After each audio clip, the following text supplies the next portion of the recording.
This good? Cool. Hello, everyone. My name is Francis Wertz, for those that do not know me. Anybody here working in .NET? 2? Okay, 3, 4? Yeah. What's this mean? Kinda? Kinda working .NET? Okay. You've been introduced. Reluctant to say that you're working in .NET. Anybody here that is working in .NET, either this or this, use Blazor? I've Dabbled? Okay. How long have you been using? Yeah. a lot of Blazor server and Enterprise for a few years. Okay, cool. Well, this will probably seem like you're just at home then. I work for a company called Holman, based out of Jersey. We're a large enterprise, a lot of .NET, a lot of old .NET.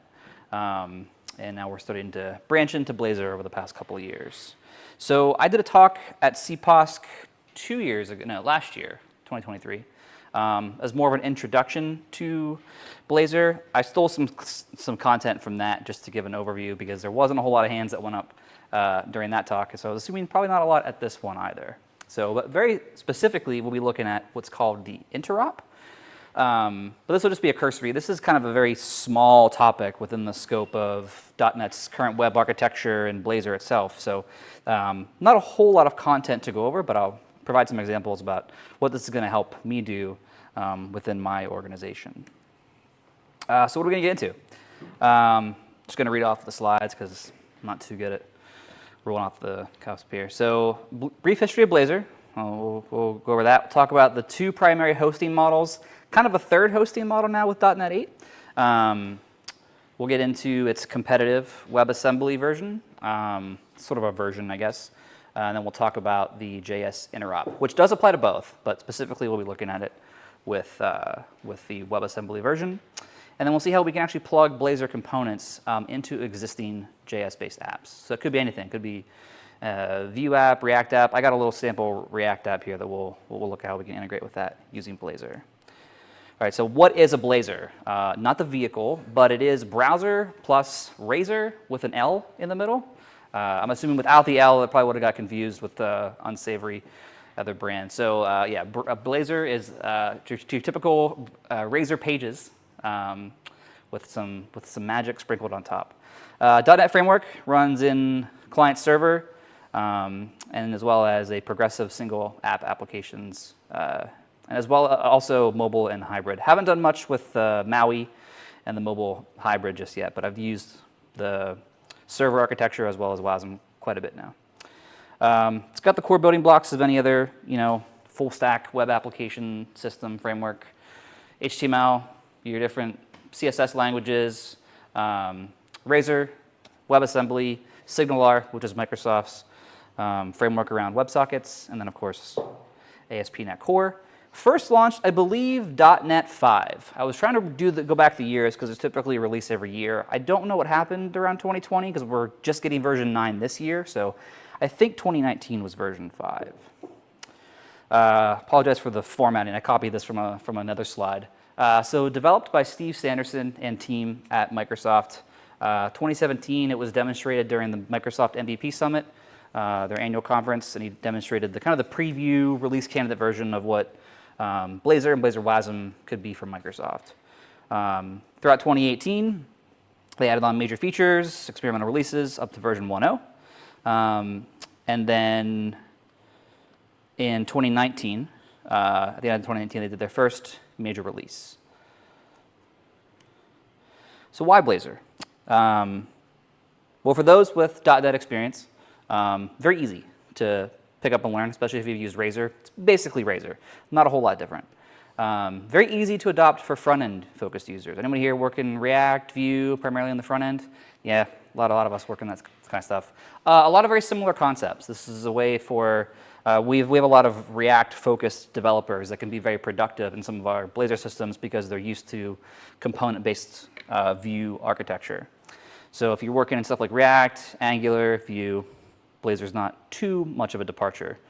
Powerful web tooling, ships natively with a lot of stuff you would get in a pretty similar kind of environment for, say, like React, maybe with some additional things that you would install. But you get routing out of the box, forms, validation, all that, direct injection, hot reload, which was sketchy up until like .NET 8, so, but it works pretty well now.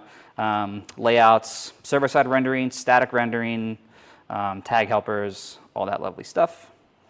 And yeah, you can build and deploy on pretty much any platform. So haven't had too much of an issue running .NET on the Mac, on the Windows machine. It's been fairly easy. We have, one team is starting to work on some desktop apps for it. We have a Flutter for our mobile system today, so they're very into like hybrid systems for mobile, and they are exploring Blazor hybrid as well. So that could be kind of our first candidate for any kind of new applications that we're building in the coming years. So Blazor server, this is focused on WASM, but I won't talk about server. The first hosting model is Blazor server, built around SignalR to facilitate real-time comms between the client and the server. So everything is sent over, all user model interaction, all data, everything rendered is facilitated over this SignalR stream. It sets up, when you first connect, it establishes something called a circuit, and that circuit is what's used to basically manage the life cycle and the state of that relationship between the browser and the server. So you can kind of think of the browser as like a very kind of almost like thin client. There's not a whole lot going on. It has a JS runtime, establishes a connection, and then is just interpreting the DOM and the user model back to the server for processing. WASM, a bit different. So this is more of the single page app. Writes the exact same. Not a whole lot of adjustments you have to make to your application specific itself, mostly just in like the program CS, you've got to change around a couple of different services that you would use. So it's nice, they're relatively portable in terms of switching one to the other. So this will basically build out a static set of bundles, supports ahead of time compilation so that you can kind of skip shipping the whole runtime and you can just get native binaries. Again, speaking of sketchy, just like hot reload, very sketchy, again, up until .NET 8. Pretty decent now. So trade-offs are longer build times, maybe slightly larger payload downloads, but that's an upfront cost and not too bad. So hosting Blazor, WASM, ideal for standalone apps. You want them to be progressive apps, offline, very simple to host, right? Just static hosting for those files and very portable. Server, great for real-time processing, allows you to keep basically everything on the server, fast pre-render times, very simple to do data integrations with server. All right, so I'll take a break there. Any questions on the hosting models? No? Okay, good. There is another host. Was that a question? You mentioned ASP quite a few times in your slides. Is it limited to ASP or does it also work with C#? How do you mean? Like, can you use C# with all of this instead of ASP? Absolutely, yes. Okay. Yep. There is now kind of not really a third hosting model, but in .NET 8, and it's getting a lot of support in the upcoming release of .NET 9 here in November, is, I think they were calling it Blazor Hybrid for a while, or Blazor United. It's basically just, they're unifying it to Blazor. So there's no longer needs to be a separate hosting model. You'd basically develop one Blazor application, and they've actually kind of pushed the responsibility and the behavior down to the component level. So you can tell the component how you want it to render. So obviously, even static apps, you know, if you don't want to host them as a standalone, you want them to be server hosted, those components can phone back home easily over that same constant network, and then they can render like the initial data download, and then from there, it's all can be handled on the browser. So there's kind of a cool set of functionality. I'm not going to show it today, but maybe in a future talk, I'll kind of show how you can dynamically switch between different render modes, all within the same solution. But any of that would not be possible without the Interop. So each of those two hosting models has their own flavor of the Blazor JavaScript runtime, and each of those are really powered by this JavaScript Interop. So it's available with each hosting model. Provides a programmatic way to invoke JavaScript from, let's say, C# or vice versa. Data types, pretty much anything you can serialize with JSON, you can send over this set of tools. And it also supports unencoded byte data and streaming data as well. Limitations more focused around the server. So you can, this is probably more useful in a server setting. Like, again, what I'm going to show you is for WASM, but in a server model, right, you can, instead of like having APIs you got to send data back to, you could simply use the interop to invoke your component logic back on the server and pass data over that same WebSocket connection. So obviously with circuit instability, if you disconnect from your server and have some poor connection handling, that could possibly be an issue using the interop. Doesn't work well or at all really with circular data references in your data, and the data size maximums are a little bit limited.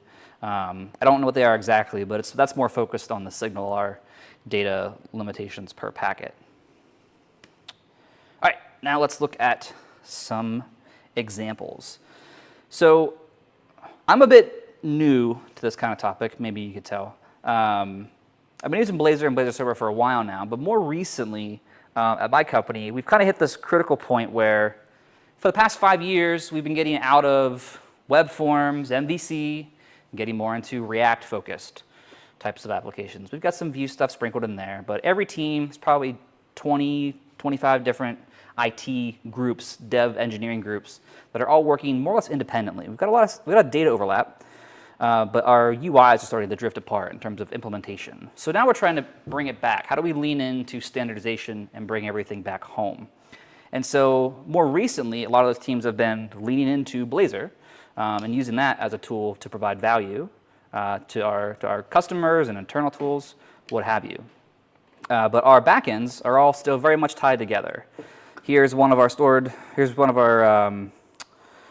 packages. So we're very much a stored procedure-based company. That's a almost 25,000 line set of stored procedures for our dashboards. Over here to the left is about, 200 to 300 more files that look exactly like that. An absolute nightmare for building applications that are very data focused. A lot of tabular data, a lot of very involved, customizable pieces that are all styled differently, maintained by different teams. Not a whole lot of overlap in terms of how they're constructed and maintained. And here's just one example of one of our dashboards. These are all independently rendered and pull from that very large package. So anytime you want to build something new, you've got to have the expertise to go in, create all the Oracle package code. Like there's not an opportunity to share a lot of the experience in UI. Everything's replaced, not dry at all, not even by the furthest stretch. So we see this opportunity now where this is a page built in Blazor, where we can leverage what we've developed in Blazor so far and then bring that into other areas we've already built in the past in React, allowing our React teams to stay productive, but also allow our Blazor developers to be able to reach in and support their different systems. So as we standardize our design language, our widgets, our components, all that kind of stuff, this interop might give us a lot of power and ability to say, hey, rather than you write your thing, I write my thing, right? Rather than try to make your inner work in web forms and make this look like mine or mine like yours, let's harmonize on how we can do this once and inject that into different areas. So I want to go over here. I set up a simple, very, very simple solution here with a couple of projects in it. So this is a .NET solution with a Blazor WASM project in here. There's a core project. This has some simple domain stuff in it, not much. A basic API, just because I'm calling out to Twitter. You'll see that here in a minute. And then basically just a simple create React app scaffold for a React application. So let me get out of this here. That's pretty well visible. I wish you guys were as excited as the crowd. Yeah, woo! Yeah. All right. So I'll just kind of walk you through real quick the architecture. So again, core, just simple. Is this readable for everybody? Can I see this? All right. You don't really need to see it too well. I'll share the code if anybody requests. Some simple stuff, just a simple model. I got some stuff in here that I'm using to connect out to Twitter or X. I guess we're calling it X now. I'm going to keep calling it Twitter. If that offends you, I don't care. API, this just essentially is just doing the call out to Twitter for me because this is a WASM application. So any data I want to get external, I would need to have some sort of API to make those calls. I could call directly, but I figured I'd add that in there.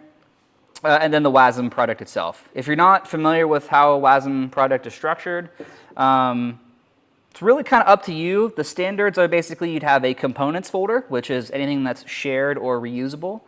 A layouts folder, which you guessed it, just supports your layouts. So if you've got a larger application, maybe with different areas, different concerns, you have different layouts there. Everything else, pages, those are kind of the most top level components. These are all the same. So these are all just Razor components. Not a whole lot different between each of these. We'll walk through some of the components here in just a minute. You have your primary app, right, just like your app.js, and then you have your program CS, which is scaffolding this all together. Now, some extra stuff that we have here. I have an example JS interop, which is basically, it's not an interop itself, it's just using the interop, just a little bit of like syntax sugar on top of it.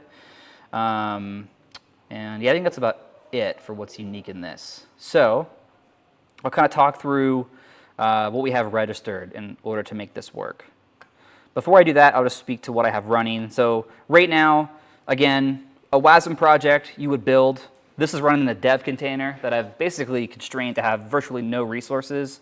So to do an AOT build on this would take like 15 minutes. Again, just because it's a very small dev container running this. But your outputs are going to look similar to this. If I go into release where I've published this, it's going to ship with a www root and a web config. And the www root contains, content, framework, your styles, any app settings you want to ship, and then your index HTML. That's your footprint. Now your footprint gets a lot more scary when you open up framework and you get through all the different pieces that have been gzipped. This is that large initial download size that I was talking about. So not all of these resources are pulled in all at once. A lot of them are pulled in dynamically. With any modern decent web access, this takes maybe 2 to 3 seconds on initial download, and then from there you wouldn't even notice a difference from other applications. So I have this currently just running using the WebAssembly dev server. So that's actually going to be what's serving up all of the components over to the React application. Though I could just copy in all that static content should I need to. Then I have my API running, and then lastly I have the React application just running with npm run dev or npm start. Okay, so the program CS. This is in the Blazor WASM application. First things first, I'm establishing my host builder. Again, not super relevant if you're just going to be building this out just as a static application. And then there's this additional piece. This is actually an extension into the Blazor ecosystem. This is what's called I think it's custom elements or custom components. So this is a bit of a dated implementation. There's a few different ways to do it. I've included there's resources at the end of this talk that go into a couple different ways that you can render components, either using plain JS calls, or you can use this, which actually converts your Blazor components into the web component specification. And so with that comes some limitations. You'll see here I have like these like my-counter, my-prompt. Right, you're kind of limited in like the different naming conventions, but for all purposes here and what my use case will be, this is just fine. Not a whole lot of data I need to inherit from a React application. I'm looking to just drop in my component, have it spool up, maybe pull like a session piece using JavaScript or pass it in as a prop from React and let this thing just run. This all supports just standard anything that you can serialize with JSON, you can use as a property on any of these components. So I've got 4 here that I'll kind of show you quickly. I'm adding a couple services, so I've got my JS interop, so I can inject that, and then I also have my word provider, which I'm using for this last word cloud component here. Beyond that, just registering registering an HTTP client that I can then inject as well for my different components. The components themselves, we'll kind of go through one by one. So get out of the API. Let's first take a look at the, let me get there, components. Counter component. Very, very simple. Has an H1 tag, a P tag that shows you the current count, and then a button. You click the button, it increments, that's it. Really, really valuable for us at Holman to have counters that people can click on, because then they can focus on clicking on that and not how slow our apps are. So let's drop that into our application here. So React application, I've just got the 4 components added here. In order to scaffold this, there's really not much needed. So I drop in this, which won't do anything by itself. In this case, because I'm calling over to the WASM dev server, I do have a proxy set up here, just so I can proxy over some calls to Content Framework or Blazor. You would need something like this if you were going to render your components and serve them with Blazor server. You can do it either way. So this is kind of emulating what you would do with Blazor server. What else? I believe the last couple pieces are, I copied over some scripts. So again, you could serve these if you have a Blazor server connection, you could serve them over as content. I just chose to include them in the React project by themselves. And then just a couple includes. So I have another script I didn't feel like put into its own file. I just left that there. I have a dependency to build the word cloud. And then the primary piece is importing the JavaScript runtime for WebAssembly. So that is blazor.webassembly.js. So relatively lean in terms of what it would take to get Blazor components to render inside of React. I think I saved my app.js. I did. So I've got my counter running. And as you'll see, it automatically re-rendered for me. So here's my counter, right? Got the header, this, and I can sit here and click it. There's absolutely nothing happening between me and the server right now. So the user interaction is totally served through WebAssembly running on the browser. Let's take it up a slight notch. So not really much going on with the interop there at all. However, the my prompt is doing a little bit with the interop. Let's take a look at that component. All right, so this one, I'm injecting my example JS interop. We'll look at that in a moment. Again, header tag. I've got an input where I am accepting a message from the user, and then I'm binding that to a variable on the component. And then I have an event, show prompt. Right click that. It's going to do some stuff. We're going to reset a reply message, and then we're going to issue a prompt call on the browser. And then we're going to use the interop to actually pull back the reply. So I mentioned the interop allows you to invoke JS from C# and vice versa. You can do that. You can straight invoke .NET C# from the browser itself, pass along data, or you can actually just pull back a response as well by doing the invoke from the C# side. So I'll show you here in the interop file. I believe I'm calling prompts. So this is actually going to do 2 things. It's going to dynamically import the JavaScript. So I didn't mention this, but in addition to invoking, you can dynamically import scripts as well. So that's the first thing that's going to happen. I have this kind of pre-set up when it's registered. It'll have a task out there to pull this in. We'll await that, and then once we have that module loaded, these are just JavaScript modules, then we'll invoke the show prompt message. So let's go back. We got my prompt loaded, and just as we expected, we got our prompt component. Hello, TL for Tech Lancaster. We'll hit show prompt. We see there the prompt.interop.js got loaded in, and then we're met with a hello TL. The reason we see that is in our prompt, I didn't cover this, but in our scripts here, our prompt interop is doing this, using the well-loved prompt JavaScript call, taking in the message that I passed over from C#, and then I don't have a default reply set, but I could just say, yo, that concert sounds crazy, and hit OK, and then I'm passing that back to my component running C#, which is then going to render that reply out for me. So that's a very basic example of how you can pass data to and from. Let's do something a little more advanced, a little more cool. Before we do that, any questions on this so far? very captivated audience. Yeah, like I said, it's kind of a very small sliver of what Blazor can do, but the building blocks here and the impact, I think, are going to have a very nice offering for my company and what we're trying to do. So next one is my video. So this one here, a little more involved on the interop. Basically, I guess kind of more or less the same thing. The component is going to invoke this video call. This has some callbacks, though, to my .NET code. So this component, again, of course, header, a button to start capture, and then I actually have a video tag here, which we'll see how this works in just one moment. And then when you click that, you click the button, you get start capture, which is going to invoke this video. I don't think my IntelliSense is working. Oh, it is working. Great. Okay, so this is going to pull in a separate script, which I'll show here in a second. It's going to invoke open camera, and then it's going to pass in should record. I think I have this hard-coded to true. I hope I do, so we can see how it calls back. Let's see what that code looks like. Here's the video interop. So here, this is going to attempt to get my webcam. So I'll just do it.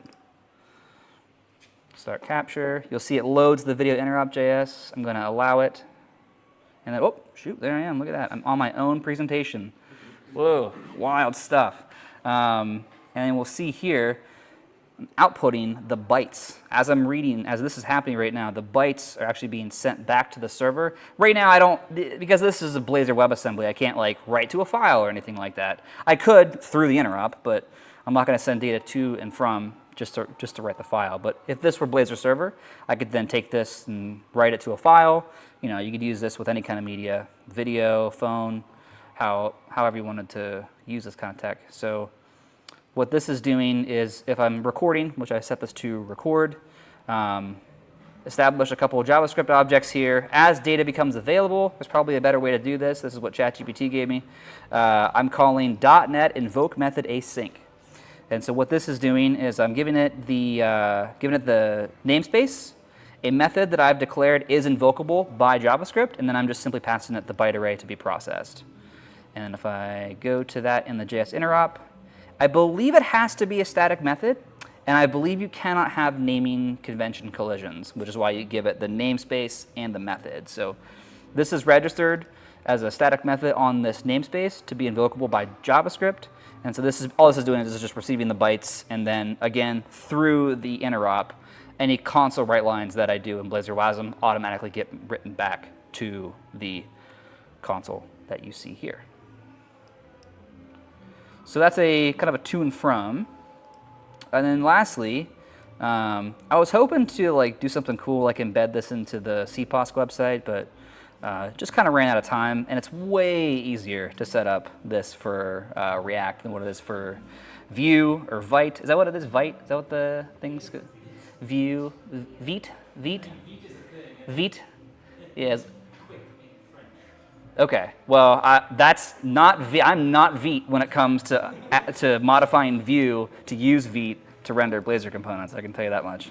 But it's just an example of something you could do. So in the talk I did, and I did cover some of this in the talk I did last year. I set up like a chat using Blazor Server to do like a real-time chat. So I figured that might be something cool to eventually drop into the CPOSC site as an example. But one thing I did put together was a simple word cloud.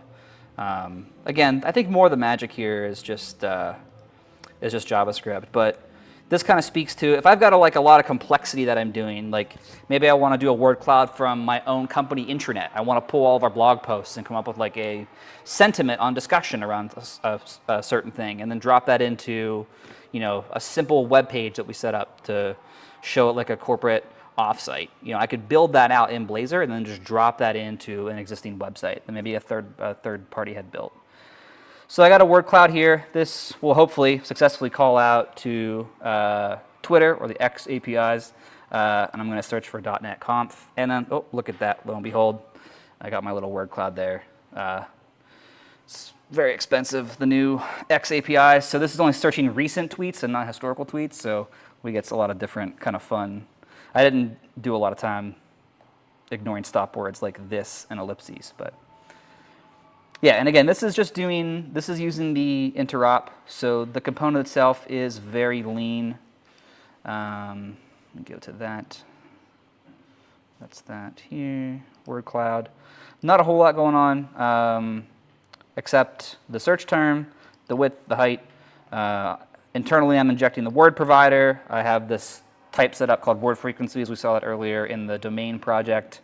And then, as I said, I'm using the provider to get the word frequencies and then calling the generate word cloud. That's taking the data, doing a little massaging, and then this is just using the JS runtime straight up. So I'm not injecting any kind of like example interop on top of it. I just get a reference to this JS runtime, which I believe, yeah, it's injected up here. So this is kind of the most raw form of using the JavaScript interop. So I'm just calling that directly, just invoking this generate word cloud, passing along my array of words, and that is calling that script I had established here, which is using that word cloud 2 JS to establish that word cloud. That's, again, it's not bidirectional, it's just one way. But in this example, if I can take a set of complex data, rather than build all this stuff or pull in React, I might already have a technology that I have already built in Blazor. Very simple to incorporate that into an existing JavaScript app, or embed it where Blazor really has no business running. So let's jump back to my presentation.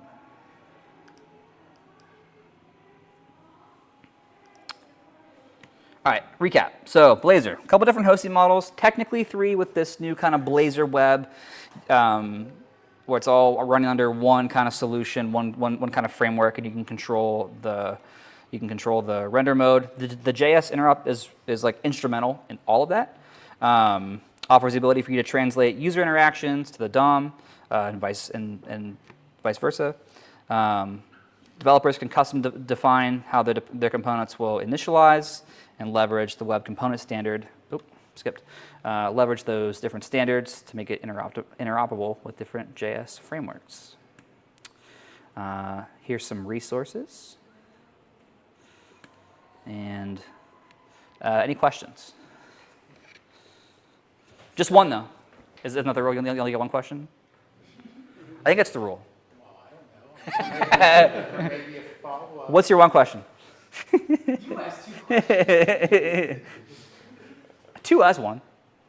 Okay, so I may be working on your older inaccurate information. I don't This may be showing some naivety here if I didn't understand completely what's going on up there. Yep. But I tried to. So at one time, Apple did not support JavaScript on iPhones. And I don't know if that's still true or not.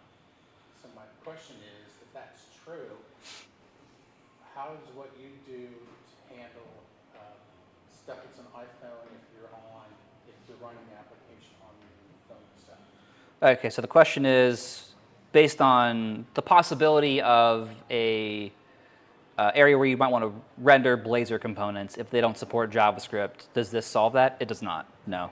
This needs JavaScript to function. Blazor in general needs JavaScript to function. There's that JavaScript runtime, so regardless if it's WASM, which is WebAssembly, yeah, it would still require JavaScript. Now, I might be a little bit wrong on the WASM side. I'd have to actually look. I haven't seen any kind of like way to run Blazor WebAssembly like without JavaScript, but WebAssembly itself is an entirely different, that could be used to potentially run this. And there's actually something I talked about in my talk in C+ last year called WASI, which is almost like a containerized system runtime that's all built upon WebAssembly. Where you can actually run a lot of this stuff inside of. But in terms of like how you present that to the user, yeah, that would require JavaScript as far as my understanding goes. Yep. But in terms of like iOS being able to run JavaScript, that would still run in like Safari. Yes. Apple's browser, but you wouldn't use these to build like a quote unquote native app like you would Swift or JMC. Yeah, I need to brush up. Okay, so it's a moot point then. Okay. No, well, so there is Blazor Hybrid, and I need to brush up on that tooling. I'm not too familiar with it, but you would use that to build a native application through this Blazor Hybrid tools. The quote native, right? Yeah. The specific native to that. Right. You would only be allowed to build it using Swift or JMC. Right. But like there are hybrid style apps, or like React Native is like a JavaScript runtime that eventually I don't know how they do it, but it compiles down to either they're using like a web frame, they're using like Safari. I don't know, somebody. I opened a can of worms, but I don't know the name. It's a web frame running on top of data code. Yeah. Okay. Thanks. Yeah, like we use Flutter, and so that would be like a shell application that it kind of constructs and then injects everything kind of into it. There's a whole bunch Yep. of like crossover. What else we got? Only one. That was good. That's good. That's a good question. You talk about one of the big upfront costs is like the extra download size. Is there anything, any tooling with Blazor built in, similar to some of the other like front end build tools like Webpack or V Yeah. that do like code splitting? Yes. That's funny that you mentioned that. So I'm a little late, and I'm way ahead of the curve on like the next version of .NET. I just watched kind of what's new in Blazor for .NET 9. Typically on the odd releases, there's not quite as much that they offer in terms of like features. So this one's been a focus on performance and code splitting, and also loading optimization has been a big thing that they're coming out in this particular launch. So last launch was like the AOT, like do a lot of that stuff so you don't have to ship. Like the big cost, I believe, was like the runtime in WebAssembly and JavaScript. You have to do all that in order to interpret everything. It's much leaner now. And so AOT is available today. That build I showed a little while ago is AOT. It drastically increases build time. Again, for dev machines, like this one could zip through it just on native hardware, but over the container, it's a little slow. But yeah, I think the only really caveat with this, interpret and execute time on the browser is very fast. It's just the initial download is what's actually slow. So yeah, there's a lot of optimizations coming for that. What else? Yes, sir. Just curious, what was your use case or design decision of exploring Blazor when it sounds like you're really just using the JavaScript Interop portion of it versus just using like, if you're going to React anyway, why not just use React server? Yeah. So the question is, why bother? No. So initially, like we were leaning into Blazor just because it's the next Microsoft framework. Now, up until like last year, my former boss was convinced it was like the next Silverlight, and it's just going to be like Silverlight. I think we've hit a critical point where that's not the case, but hopefully, Silverlight had a much longer run than Blazor so far, so hopefully that's not the case. But initially, it was just, I think, just a simplified tooling with all the benefits that you would get from a component-based framework like having React or Vue as your primary view. So yeah, I think it was just that it ships with all of the things that you would want it to ship with. You wouldn't have developers using, I use React hook forms and whatever the other ones are for like processing how I validate my forms. And I use moment, I use date functions. Like it doesn't, like this just ships with all the standard kit that you would need to do most of the basic apps that we're actually going to be building. So I think that was kind of the big selling point. All of our stuff is largely server rendered, so we could still achieve that with also having a component-based architecture. Now, specifically with this, you still got to use JavaScript. Absolutely. We're not really shying away from JavaScript. We're just trying to find a way how we unify these. So with Blazor, like we don't have to go build we don't have to like create all of our backends in C#.NET and then switch over, build them all again in TypeScript, JavaScript, whatever, do all the translations. We can leverage all of that code all under the same solution project. And then the idea is that we just get portability, but you'll be able to bring Blazor into different areas where we already have React. Stuff that, it's not really trying to replace what we have in React. We want to keep those teams productive, keep them using the tools that they're comfortable with. But if there's an opportunity to bring in like a really complex data grid, rather than license 2 different Telerik solutions to build complex data grids, we can just use the one we've already licensed on the Blazor side and bring that in, rather than have to build it all again. If we want to add features like sorting, filtering, custom column selection, we don't have to do that twice, 3 times across the entire org. We can do it once and make that more portable. Also, the red indicators in your UI could be PTSD. It's just, you kind of got used to that, but trying to run Blazor VS Code. Yeah, VS Code. Microsoft recently, all the open source plugins for like parsing and working with C# used to work great. They came out with their own called C# Dev Kit. Nightmare. But hopefully it'll go the same way that the hot reload did and the other one I forget, and it'll be drastically improved. It's a lot better already. The debugging tools are a lot better. But yeah, I agree. That's all valid, but for some reason, it's flipping out. Love it. You just kind of get used to it. You just get used to it. Yeah, you just get used to it. If the build works, it works. What else we got? That's it. Cool, thanks, Francis. Thank you. Thank you.